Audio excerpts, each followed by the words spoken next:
Can we talk about this Ashton Hall thing? Yeah. Yes. So Ashton Hall did a brand activation. He's been everywhere. We talked about he had a very embarrassing showing against IShowSpeed where he kept racing him and losing and coming up with new excuses. But he's been on his grind set. I think this will end up with us on his side.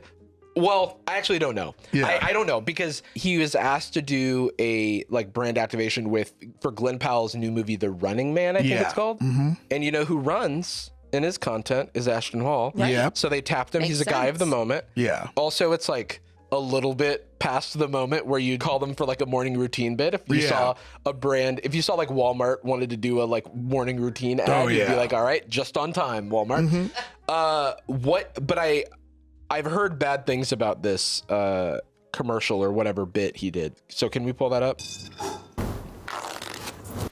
Hey, there's the disembodied woman. We went from Instagram Reels to the big screen.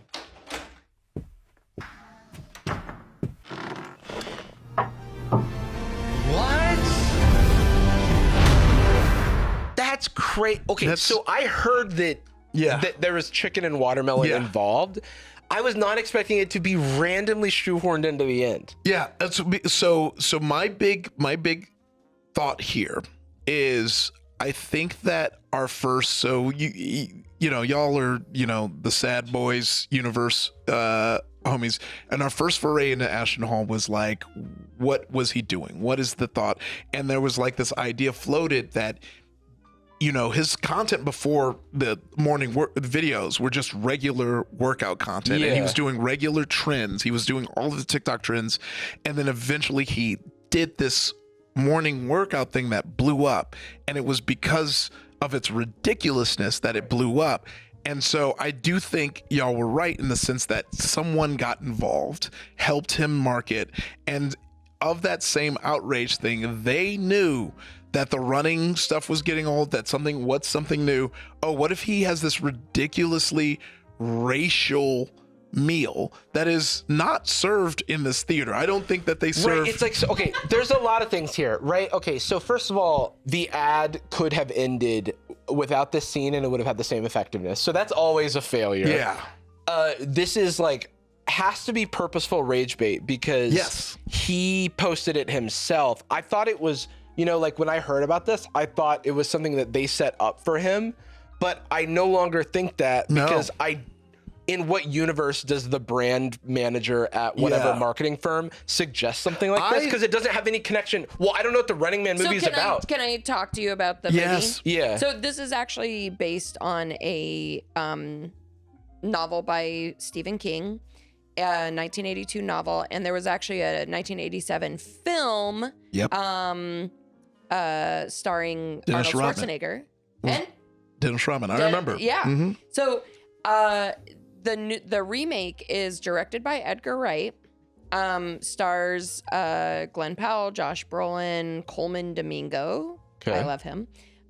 Lee Pace. Is he one of those Coleman Domingo? Is that one of those fried chicken watermelon loving guys? Yeah, here's the thing. I love, you know, Edgar Wright, so I'm sure this is going to work out. But to me, it's always funny when they're like, we're going to redo something we've done. There's like two missing like dynamics of it where it's like Arnold Schwarzenegger was like the biggest, like to me, the version of this, if you were remaking it, was going to be like John Cena and like LeBron James or like a basketball player. Someone who's like Also, larger Jesse than... the Body Ventura was in the 1987 movie. Yeah, but he's bad. Yeah, but I'm just saying, like, put a wrestler in there. Yeah, yeah. But so We the could put premise- Kevin Nash. He just told someone to shut their cracker ass up. It was so funny. Okay, the premise is it's a game show called The Running Man that has people chased by murderous hunters across the world to win money.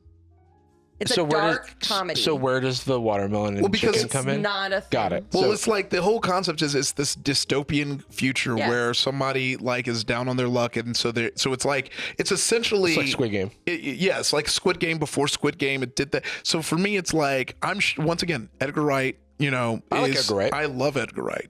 He's one of my favorite directors. I'm up there with I like Ari Aster. Obviously, Coogler is goated. You know, so but like. Was he one of those fried chicken and watermelon type fellas? Yeah. Sorry, I'm just gonna do that about every black person we mentioned. Yeah. So so are you reading this in the sense that this will give us context, or you just? I didn't know anything about the movie. You didn't? I didn't know. You didn't know about the first one? I didn't know about the first one. I did know that Arnold Schwarzenegger and Rodman were in a movie together. Yeah, so this was the movie. About. Yeah. So a lot of my observations. He obviously did this for rage bait, but at what cost? That is always the thing. Oh well, that was my next thing. Was going to be like, I know that they had to have been in a fight with the brand team. There's no way. I was gonna say, Paramount Pictures, who is putting out Running Man? Yeah. Are they mad about this? Oh, how many black people do you think are on that marketing team? I think that. I know, but they hate controversy is the problem. But my issue, I don't think they're happy. I just don't think that it's their place to tell him. Yes, that, and then also that it got flagged subconsciously to someone. That would be my concern. Oh, that's so funny. Yeah, like where they're like, I don't want to call this out because maybe this is like a thing he does. But to me, I was like, as someone like, typically when you do something branded like this, especially with a big company like this, they oversee like the final cut. Like you show. Yes. Yeah. But that's what I mean is just that. Like, I think that they would say something if they had the awareness to. Yeah.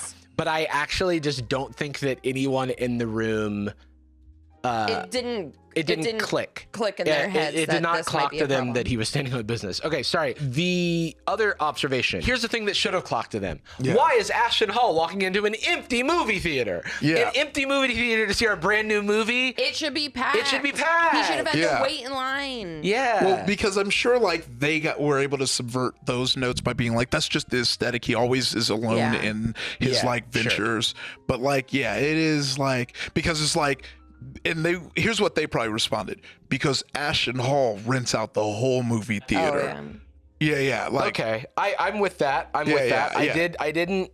I think that just the visual though, still of I'm trying to dumb it down a little bit. Yeah. The visual of an empty movie theater doesn't sell the experience of a movie to me. Yeah. The other thing that is kind of funny to me, and maybe someone didn't flag fried chicken and watermelon as a potential marketing risk or brand risk, but what I'm surprised wasn't flagged is, hey, how about popcorn? Yeah. Like a famously associated with movie treat. Also, Glenn Powell was in this for 1 second. Well, that is because Glenn Powell's a very busy man. He's got to be in 9 other movies. He shot longer than what he shows. Like, give me a whole video with Glenn Powell. In the push-up thing, Glenn Powell probably lasts longer than he does before he needs a break, and he's like, he's cutting that off. Like, to me, the Glenn Powell stuff read to me as like, I can't have Glenn Powell looking stronger than me. I need to look like I can hang with Glenn Powell for 10 seconds. Trailer, just the trailer? Yeah, he's just seeing the trailer. Oh, so he's going to watch something else. He's going to annihilate that bowl of chicken and watermelon. He's actually at a showing in for 2 minutes. Hope You're Eating This with Chicken and Watermelon. Movie. Because you saw how they did I think it was the Dolphins kind of had Ashton Hall I stopped the Miami Dolphins. Yeah. I didn't catch that. Neither Dolphins, like, look up Ashton Hall draft announcement, like or season announcement, and like he does the thing, and he was working out in their facilities.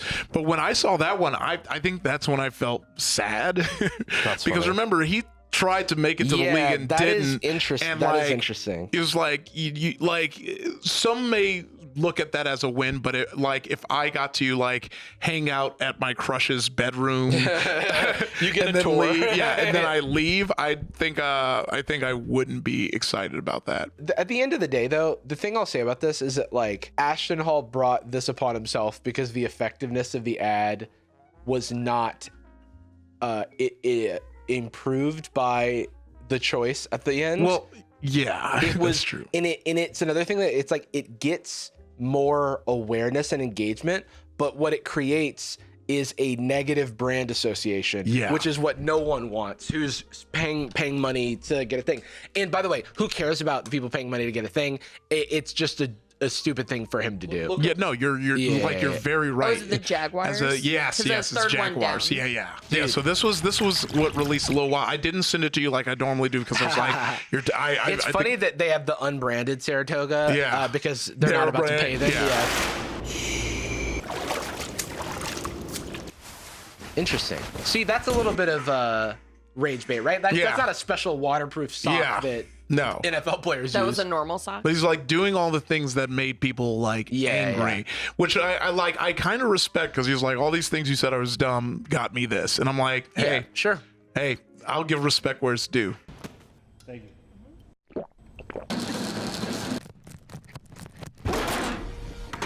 It is funny that, like, yeah, he really isn't running that fast. After watching the speed video, I'm like, he is fast. Yeah. For his size, for sure. Lifetime games. Hello. Phone died. I think we know his like college 40 time, which is like reasonably fast. Yeah.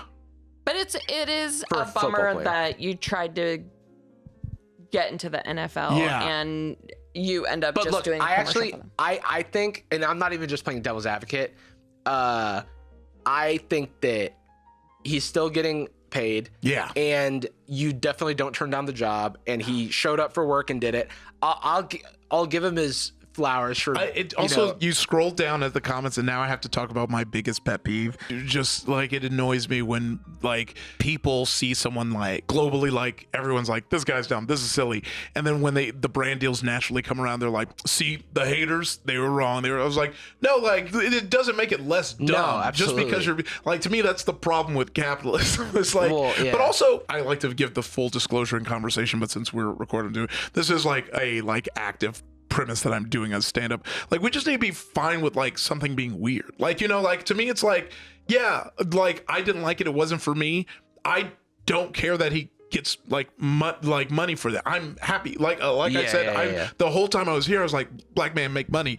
To me it's like funny to be like, and he's making money. I was like, and you're not in the comments. Like it's always just been silly. Yeah. Right? Like, and I think that, you know, funny enough, this video is the one where it's like, all right, I think I would consider this a misstep, my friend. Yeah. Because, let's go back to silly. Because commodifying like a racist trope. Yeah, you're gonna end up in the same boat as that dancing buff dude. Well, no, because that's the thing. It's like, because what is this but commodifying a racist trope for a big brand? Yeah. Right? And you didn't even need to do it. You didn't need to do it. It like, and so it kind of it gives like, I don't want to say the C word, but you know what I mean? Oh yeah, you know, definitely hanging out in Bloomberg.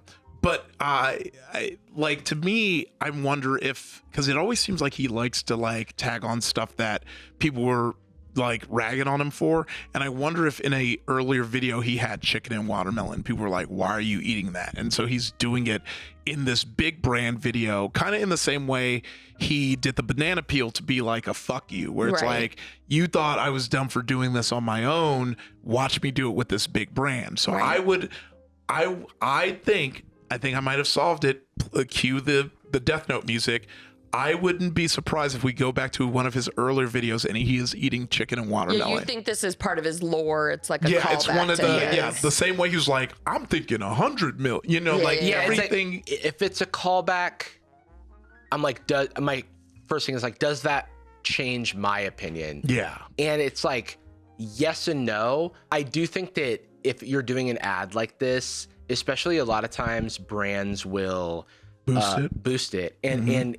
And so you're going to be getting a lot of eyeballs who have no idea why you've done that. Yeah. And so you have to be prepared for it, because it's not always enough to say, no, this is like a callback from way back before. Well, this is like an old like improv 101 thing. Yeah. Where it's like, if you're gonna do something like this, make sure it's really, really funny and good. Like, because you lose your audience and it's harder to get them back. Yeah. And this was not worth it, I guess is what I'm saying. This feels like an improv when someone like makes a choice that they're trying to they're not trying to build anything up. They're trying to cash in on a cheap joke. Yes. But it's like so cheap that no one's laughing. Yeah, it loses or who I don't want to know who's laughing. You know what I mean?